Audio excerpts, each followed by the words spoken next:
Welcome to Hi-Fi and Stage Dives, a SoCan licensed podcast coming to you weekly from Edmonton, Alberta, Canada. Each week, I talk about a song that's been stuck in your head at one point or another, or stuff you've never heard before. Welcome to this musical journey.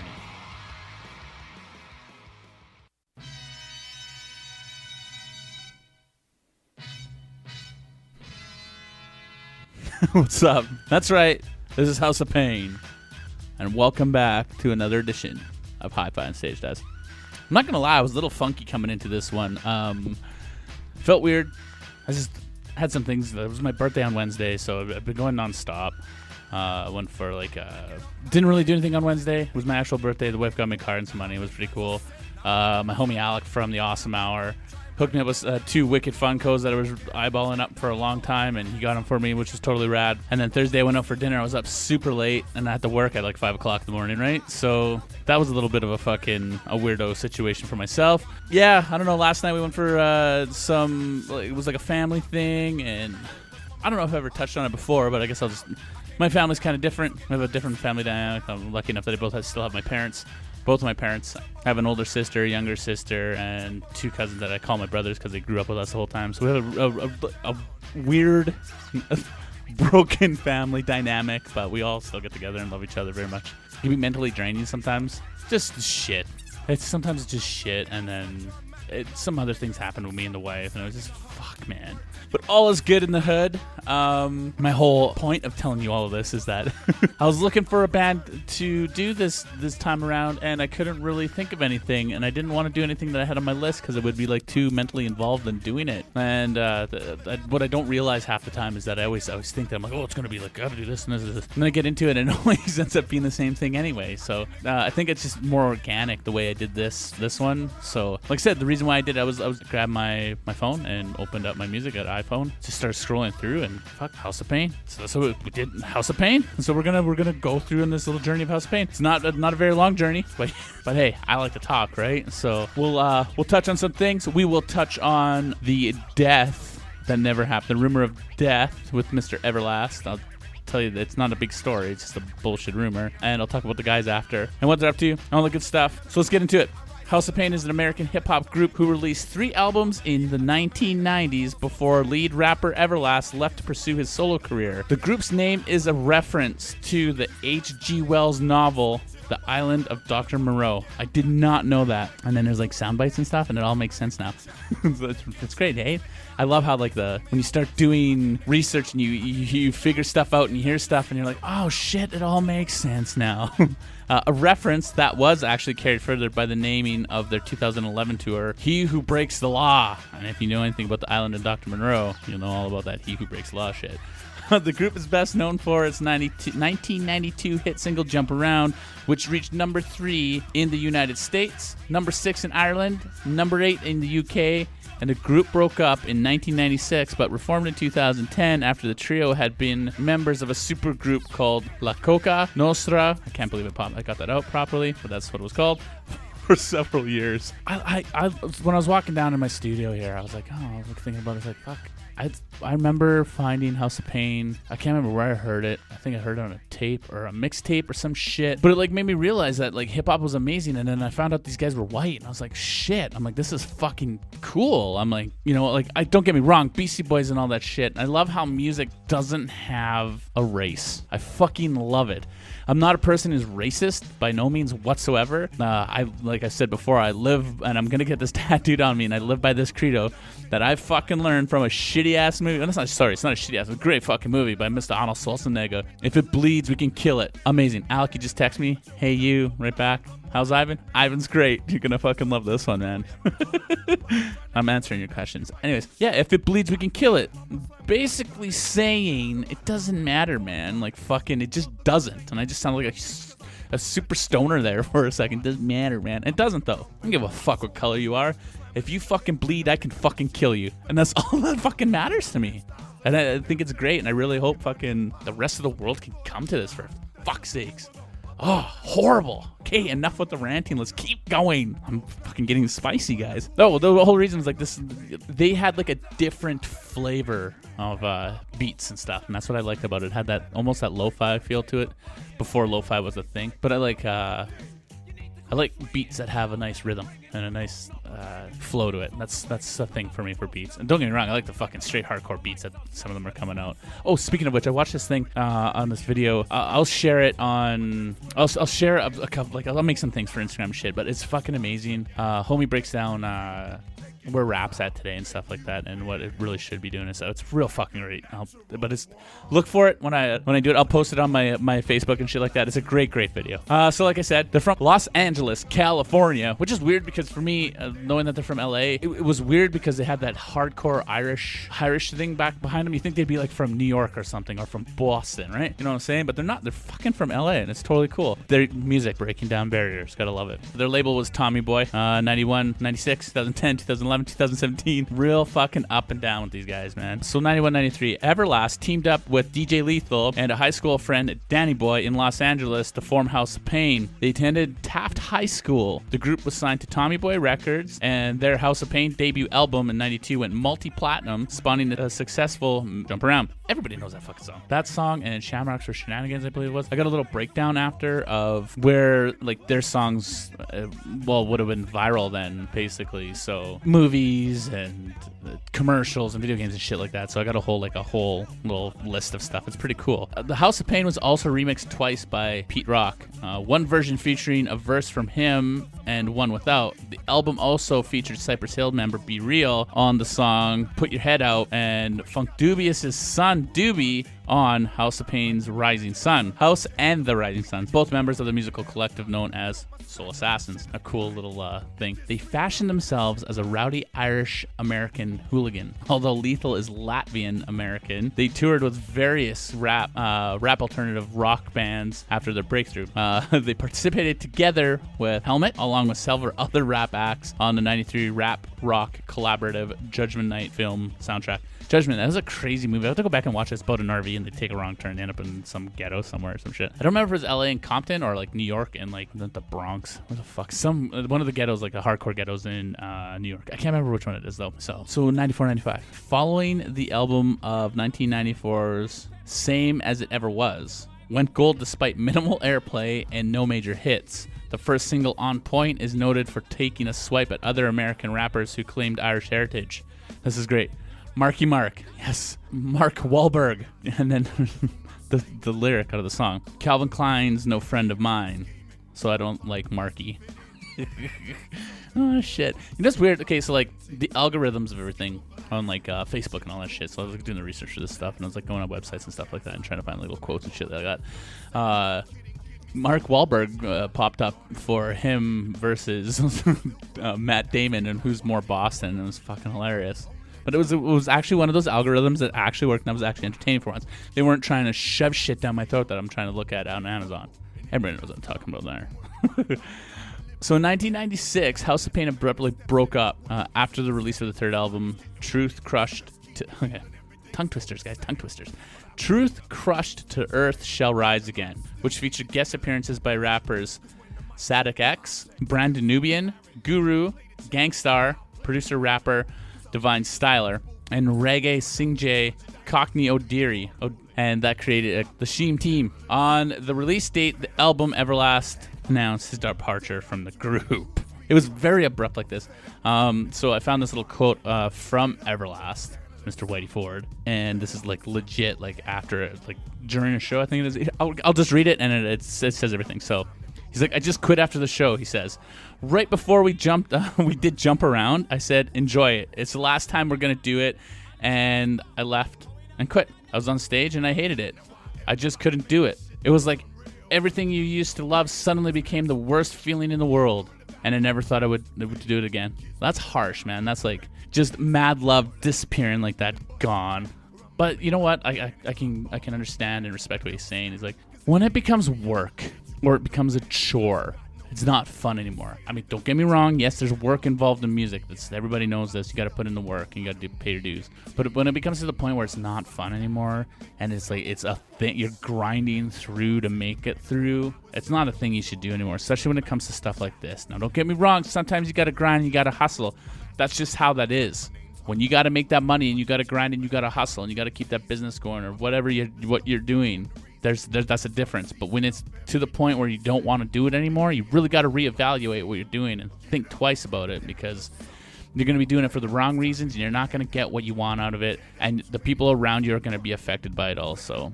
So I can respect that. So that was it. It was done. They were done. But from 97 to 2009, they did their solo stuff, and currently what they're doing now also. From then on, the members continued their separate careers. Danny Boy founded an art company, which is cool. So not Everlast. I get into that too. DJ Lethal became a member of new metal band Limp Bizkit, who would cover Jump Around at live concerts, particularly in Limp Bizkit's early years during the Family Valley tour. Not bad. I'd check it out. Durst. He is a thing. I'm going to cover Limp Bizkit at one point too, but I'm only going to cover the albums that I like, because or the songs that I like, because they veered off there for a bit and it kind of shitty. So Everlast achieved multi-platinum solo fame in 1998 with his album Whitey Ford Sings the Blues. He did great. Like, Everlast did great. He did like a solo, you know who Everlast is. If you don't, go check him out, because he's a great musician, like guitar and singing, and he's got a great voice for singing, man. He's awesome. I like it. There's this, like, he talks about his heart attack and stuff like that, and I talk about that later, but he sings a whole song about it, and he describes the whole scenario, and you can hear it, and it's kind of scary. And everybody knows his first single, What It's Like. He talks about that too in an interview, and it's pretty crazy. In 2000, a feud between Everlast and Eminem coincided with the gold-selling Eat Whiteys, which included minor hits Black Jesus and Black Coffee, and featured a collaboration with Carlos Santana. I didn't know that they beefed, but fucking Eminem was beefing with everybody anyway, so it makes sense too. It's that East Coast, West Coast thing all over again. It's just a natural thing, I guess. Eventually they went on and they squashed the beef, and they're good, and they have a good understanding of each other now. And I guess what happened was they passed each other at a show or something, or MTV Awards, I believe it was, and M didn't recognize Everlast, and Everlast had to go say something to him or something, and it just turned into this whole fucking thing, and it was just ugh. After the sale of Tommy Boy Records master tapes to Warner Brothers Records, Everlast signed with Island Def Jam and released the solo LP White Trash Beautiful in 2004. That song is amazing too, by the way. If you go listen to White Trash Beautiful, Everlast has like per album he has some good bangers on there. Like, he should be, honestly, I think he's highly underrated. Like, he's a great musician. He's got some really catchy hooks, like when he's singing, and some great lyrics, and his stories are amazing. And the dude has a great voice. Later the same year, Rhino Records, a subdivision of Warner Records, released a hit collections, Shamrocks and Shenanigans, with a single from Everlast's early solo days, The House of Pain, and his post-group solo efforts before the release. Everlast announced on his official message board that he was not endorsing the compilation album. So previous to House of Pain, Everlast had tried doing his stuff like that before. Didn't work out, and he had the backing of Ice-T, and I believe Ice-T backed him and produced him, and it just bombed, so they just didn't do anything with it. So after that, Danny Boy, in early 2006, founded La Coca Nostra, and it reunited Everlast and DJ Lethal for the first time since House of Pain split. Other group members included Ill Bill, Non-Fiction, and Newcomer Slain. So it's music, man, bringing people back together. It always happens, you know what I'm saying? House of Pain reunited at a private event held by, I hate this guy, by the way, UFC President Dana White in Boston on St. Patrick's Day 2009. I mean, it's cool that they did that. They probably got paid a lot of money. But I fucking hate Dana White. He is a dick. There isn't a word that's in my vocabulary to describe this man. I don't like anything about him.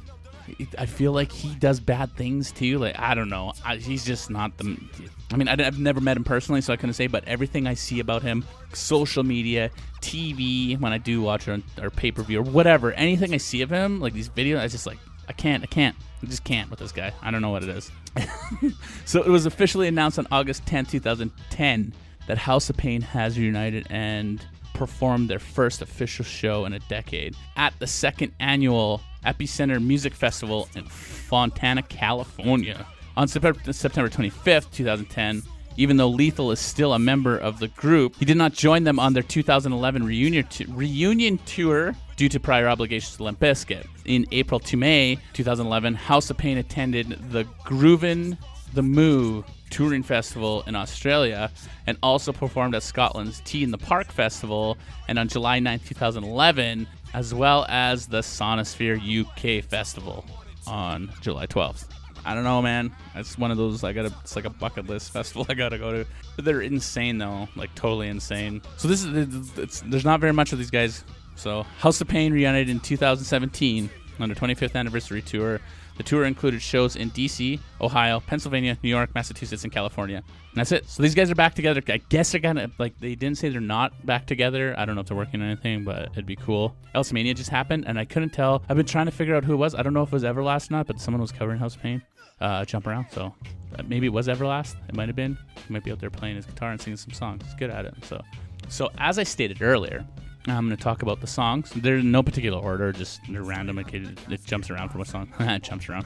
Goes around, jumps around from song to song. So Jump Around is used in many television and cinematic productions and played at many sporting events. Such uses of the form include the 1993 film Mrs. Doubtfire, the 1996 film Happy Gilmore, Black Hawk Down, the TV series My Name is Earl, American Dad, Turbo, War Dogs, and Whiskey Tango Foxtrot. What the fuck? WTF?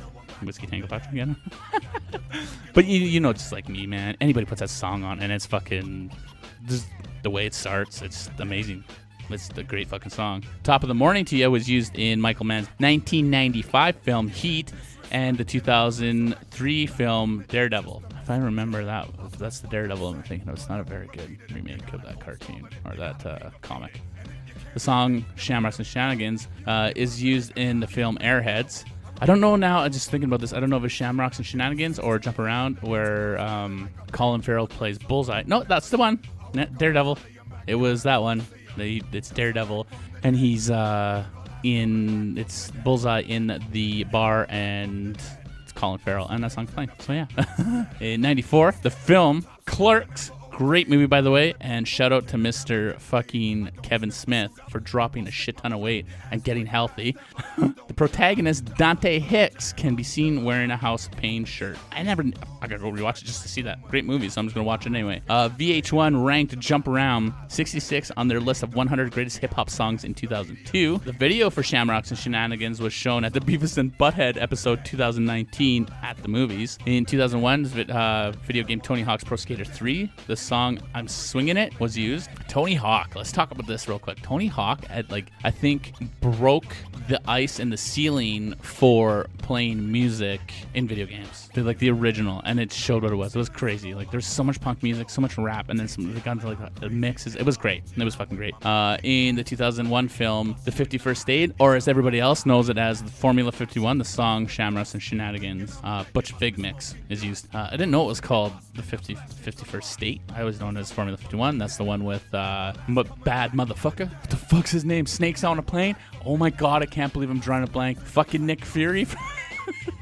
Holy shit, and I'm picturing him clear as day, and all I can think is motherfucker. Anyways, he's in it, and he's like this super chemist, and he makes the best drug in the world or whatever. It's fucking great. In 2016 film Bridget Jones' Baby, the song Jump Around was used in the opening. Did not know that because I didn't fucking watch Bridget Jones' anything. Jump Around is the walk-on song for two-time Dart World Champion Gary Anderson. I wonder what it's funny that I was thinking that now. I wonder when he started using that. Did he use it after maybe he saw Daredevil and he saw, Bullseye, the character Colin Farrell, shooting darts to it? Who knows, right?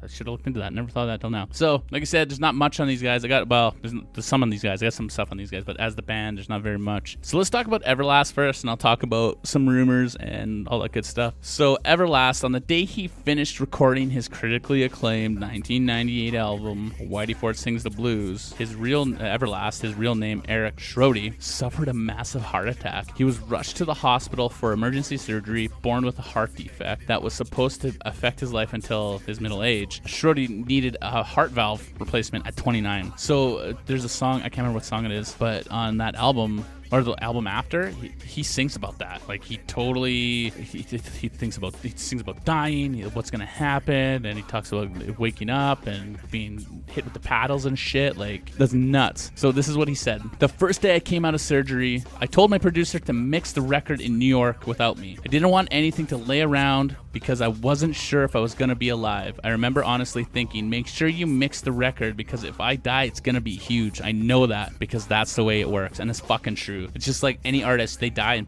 boom, they go fucking huge, and it's viral. So there was also rumors, and I remember this rumor that House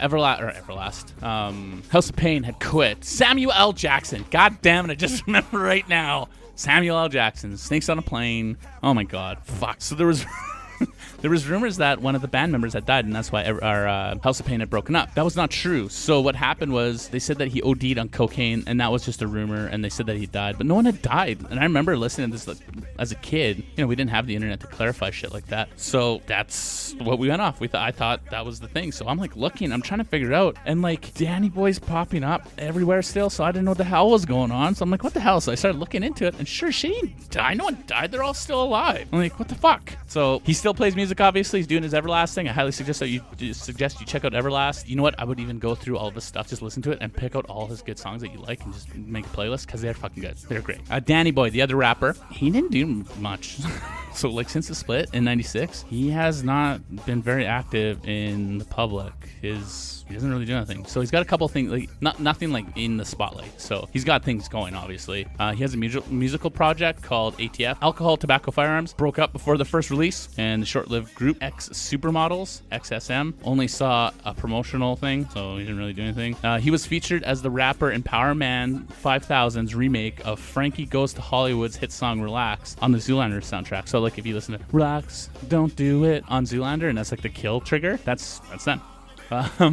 This is pretty cool though. He is the founding member of the Delta Bravo Urban Exploration Team. This is really neat. Then what they do is they do good English. What they do is urban exploration, and the team visits and documents cultural relevant sites such as film, television, music, true crime, and other iconic landmark locations. So yeah, he goes around and he documents all this stuff. He'll find like so I'll talk about this after, but he finds like famous houses and he'll document it, and he'll be like, oh, this movie was filmed here. So like Mallrats, and they would go to the actual mall that Mallrats was filmed at and be like, oh, this blah blah blah, and they break it all down. Headquarters is in Los Angeles. They also have chapters in Chicago, Boston, Portland, and Brooklyn, and New York, which makes sense because that's where they film all the movies. He is also, this is cool, this is what I was talking about, he is also a lifelong fan of S.E.